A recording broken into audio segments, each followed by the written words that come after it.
ರಾಯಚೂರು ಜಿಲ್ಲೆಯಲ್ಲಿ ನಕಲಿ ವೈದ್ಯರ ಹಾವಳಿ ಹೆಚ್ಚಾಗಿದೆ. ಗಲ್ಲಿ ಗಲ್ಲಿಯಲ್ಲೂ ಕೂಡ ಕ್ಲಿನಿಕ್, ಆಸ್ಪತ್ರೆಯನ್ನ ಓಪನ್ ಮಾಡಿ ಚಿಕಿತ್ಸೆಯನ್ನು ಕೊಡ್ತಾ ಇದ್ದಾರೆ. SSLC PUC ಓದಿದವರು ಕೂಡ ಡಾಕ್ಟರ್ ಅಂತ ಹೇಳಿಕೊಂಡು ಚಿಕಿತ್ಸೆಯನ್ನು ಕೊಡ್ತಾ ಇದ್ದಾರೆ. ಮುಗ್ಧ ಜನರ ಆರೋಗ್ಯದ ಜೊತೆಗೆ ನಕಲಿ ವೈದ್ಯರುಗಳು ಚೆಲ್ಲಾಟವನ್ನ ಆಡ್ತಾ ಇದ್ದಾರೆ. ನಕಲಿ ವೈದ್ಯರ ಬಳಿ ಚಿಕಿತ್ಸೆಯನ್ನ ಪಡೆದವರು ನರಳಾಡುವಂತಹ ಪರಿಸ್ಥಿತಿ. ಎಗ್ಗಿಲ್ಲದೆ ನಕಲಿ ವೈದ್ಯರ ಹಾವಳಿ ಇಲ್ಲಿ ಮುಂದುವರೆದಿದೆ. ಕಂಡಲ್ಲಿ ಮನ ಬಂದಂತೆ ಡಿಗ್ರಿ ಹಾಕೊಂಡು ಕ್ಲಿನಿಕ್ ಅನ್ನು ಓಪನ್ ಮಾಡ್ಕೊಳ್ತಿದ್ದಾರೆ. KPME ಕಾಯ್ದೆ ನೋಂದಣಿ ಉಲ್ಲಂಘನೆ ಮಾಡಿ ಆಸ್ಪತ್ರೆಗಳನ್ನ ತೆರೆಯಲಾಗಿದೆ. KPME ಕಾಯ್ದೆ ಉಲ್ಲಂಘನೆ ಮಾಡಿದವರಿಗೆ ನೋಟಿಸ್ ಅನ್ನು ಈಗ ಜಾರಿಗೊಳಿಸಲಾಗಿದೆ. SSLC PUC ಓದವರು ಕೂಡ ಡಾಕ್ಟರ್ ಅಂತ ಹೇಳಿಕೊಂಡು ಚಿಕಿತ್ಸೆಯನ್ನು ಕೊಡ್ತಾ ಇದ್ದಾರೆ. ಗಲ್ಲಿಯಲ್ಲೂ ಕೂಡ ಈ ರೀತಿಯಾಗಿರುವಂತಹ ಘಟನೆಗಳು ಆಗ್ತಾ ಇದೆ. ನಕಲಿ ವೈದ್ಯರ ಹಾವಳಿಯಿಂದಾಗಿ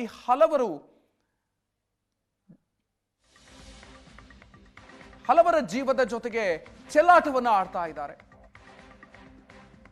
ದುರಂತ ಅಂದ್ರೆ SSLC PUC ಓದವರು ಕೂಡ ಈ ರೀತಿಯಾಗಿ ಕ್ಲಿನಿಕ್ ಗಳನ್ನು ಓಪನ್ ಮಾಡಿದ್ದಾರೆ ಅನ್ನುವಂತಹ ಆರೋಪ.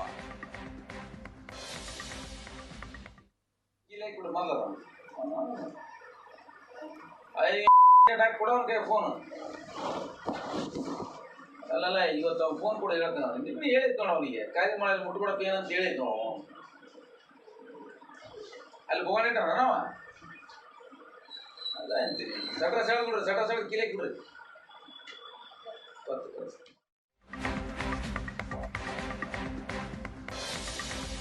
ನೋಟಿಸ್ ನೀಡಿ ಕೇಸ್ ಹಾಕಿದ್ರು ಕೂಡ ನಕಲಿ ವೈದ್ಯರ ಹಾವಳಿ ನಿಲ್ತಾ ಇಲ್ಲ. ಆರೋಗ್ಯ ಇಲಾಖೆಗೆ ಈಗ ನಕಲಿ ವೈದ್ಯರ ಸಮಸ್ಯೆ ಸವಾಲಾಗಿದೆ. ನಕಲಿ ವೈದ್ಯರ ವಿರುದ್ಧ ಸಾರ್ವಜನಿಕರು ದೂರನ್ನು ಕೊಡ್ತಿದ್ದಾರೆ.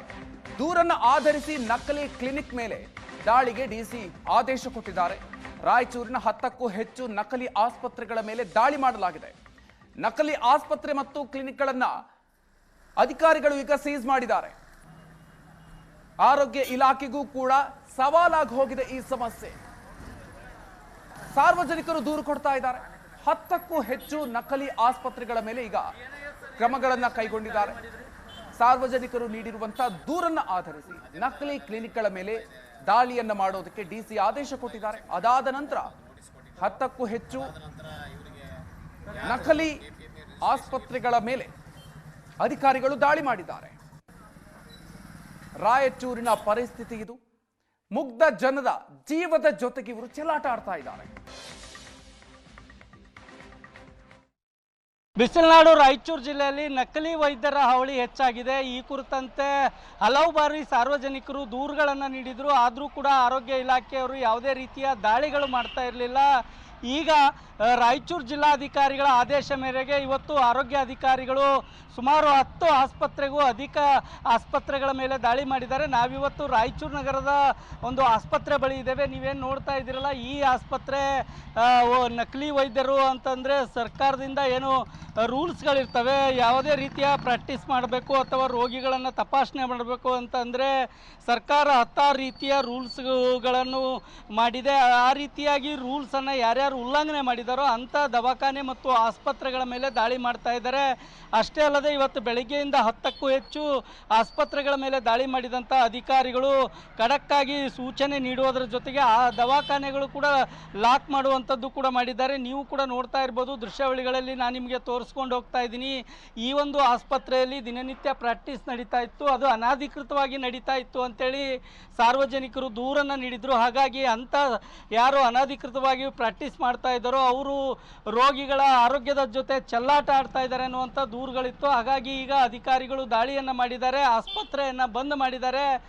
ಜೊತೆಗೆ ಅವರ ವಿರುದ್ಧ ಕೇಸ್ಗಳನ್ನು ದಾಖಲು ಮಾಡಲಿಕ್ಕೆ ಎಲ್ಲ ರೀತಿಯ ತಯಾರಿಯನ್ನು ಕೂಡ ಮಾಡ್ಕೊಂಡಿದ್ದಾರೆ. ಈ ಕುರಿತಂತೆ ಮಾತಾಡಲಿಕ್ಕೆ ನನ್ನ ಜೊತೆ ರಾಯಚೂರು DH ಅವರಿದ್ದಾರೆ, ಅವ್ರನ್ನೇ ಮಾತಾಡಿಸ್ತೀನಿ. ಸರ್, ಏನು ಹೇಳ್ತೀರಿ? ಈಗ ನಕಲಿ ವೈದ್ಯರು ರಾಯಚೂರು ಜಿಲ್ಲೆಯಲ್ಲಿ ಹೆಚ್ಚಿದ್ದಾರೆ ಅಂತೇಳಿ ಸಾರ್ವಜನಿಕರು ಪದೇ ದೂರುಗಳನ್ನು ನೀಡ್ತಾನೇ ಇದ್ದಾರೆ. ಅದಕ್ಕೆ ಸಂಬಂಧಪಟ್ಟಂತೆ ಇವತ್ತು ಜಿಲ್ಲಾಧಿಕಾರಿಗಳು ಏನು ಆದೇಶ ಮಾಡಿದ್ರು, ಎಷ್ಟು ಆಸ್ಪತ್ರೆಗಳ ಮೇಲೆ ದಾಳಿ ಮಾಡಿದ್ರಿ? ಇಲಾಖೆ ನಾವು ನಮ್ಮ ಕೆಲಸವನ್ನು ಪ್ರತಿನಿತ್ಯ ಮಾಡ್ತಾ ಇದ್ವಿ. ನಮ್ಮ ತಾಲೂಕು ಆರೋಗ್ಯಾಧಿಕಾರಿಗಳು ತಮ್ಮ ವ್ಯಾಪ್ತಿಯಲ್ಲಿ ಬರ್ತಕ್ಕಂಥ ಎಲ್ಲ ನಕಲಿ ಕ್ಲಿನಿಕ್ಗಳನ್ನು ಕ್ಲೋಸ್ ಮಾಡಿದ್ದಾರೆ.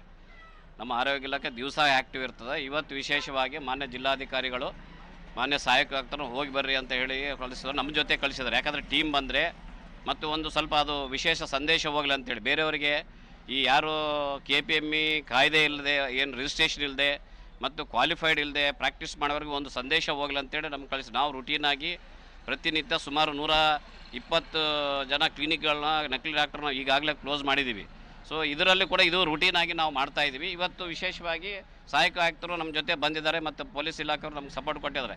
ಈಗಾಗಲೇ ನಮ್ಮ ರಾಜ್ಯ ಸರ್ಕಾರ ಮತ್ತು ಆರೋಗ್ಯ ಇಲಾಖೆಯಿಂದ ಅದು ಜೀವನೇ ಆಗಿದೆ ಮತ್ತು ಈ ಥರ ನಕಲಿ ವೈದ್ಯರುಗಳನ್ನು ಏನು ಮಾಡಬೇಕು ನೀವು ಅಂತೇಳಿ ಅದ್ರ ಪ್ರಕಾರ ನಾವು ಇದನ್ನು ಏನು ಅನುಸರಿಸ್ತಾ ಇದ್ದೀವಿ.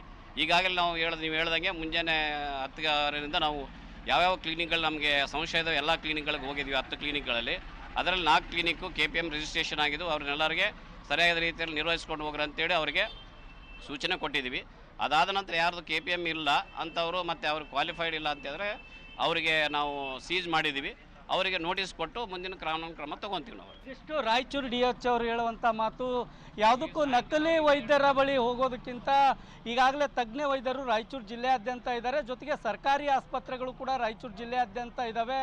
ಅಲ್ಲಿ ವೈದ್ಯರನ್ನು ಕೂಡ ನೇಮಕ ಮಾಡಿದ್ದೇವೆ. ಹಾಗಾಗಿ ಸಾರ್ವಜನಿಕರು ಸರ್ಕಾರಿ ಕ್ಲಿನಿಕ್ ಅಥವಾ ಪ್ರೈವೇಟ್ ಹಾಸ್ಪಿಟ್ಲ್ ಏನಾದರೂ ಹೋಗೋದಾದರೆ ಅವರು ತಜ್ಞ ವೈದ್ಯರ ಅಥವಾ ಇಲ್ವಾ, ಕ್ವಾಲಿಫೈ ಇದ್ದಾರಾ ಇಲ್ಲ ಅನ್ನೋದನ್ನು ಪರಿಶೀಲಿಸಿಕೊಂಡು ಹೋಗೋದು ಉತ್ತಮ ಅನ್ನುವಂಥ ಮಾತನ್ನು ರಾಯಚೂರು DH ಅವರು ಹೇಳ್ತಿದ್ದಾರೆ. ರಾಯಚೂರಿಂದ ಕ್ಯಾಮ್ರಾಮನ್ ಶ್ರೀನಿವಾಸ್ ಜೊತೆ ಜಗನ್ನಾಥ್ ಪೂಜಾರ್, ಏಷ್ಯಾನೆಟ್ ಸುವರ್ಣ ನ್ಯೂಸ್.